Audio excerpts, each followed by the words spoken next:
যদি হয় সোনার মদিনা। জোরে হবে না? বলে হুজুর পয়সা নিষেধ করে দাও, তোমার পয়সা লাগবে না, তুমি মদিনায় যাবে, রাকিবুল আজিজের কাছে বসবে, বলে বলে বুঝাচ্ছেন না?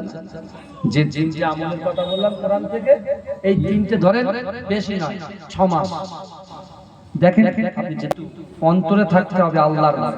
আর যার ভিতরে আল্লাহর ভয় থাকবে সে কখনো টু মারবে না এখানে ওখানে, চোখ দিয়ে বাজে জিনিস দেখবে না, এই হাত দিয়ে বাজে জিনিস ধরবে না, এই পা দিয়ে বাজে যাবে না, বুঝতে পারছেন না? মা বাপকে কষ্ট দেবে না, স্ত্রী হক নষ্ট করবে না, সন্তানের হক নষ্ট করবে না, বুঝতে পারছেন না? গালাগালার বাজে বাজে অ্যাপসের ভিতরে ঢুকে ওরে বাপ রে বাপ যা চলে, ওরা রাস্তার ধারে বসে যা করে আমরা জানি, বুঝতে পেরেছে?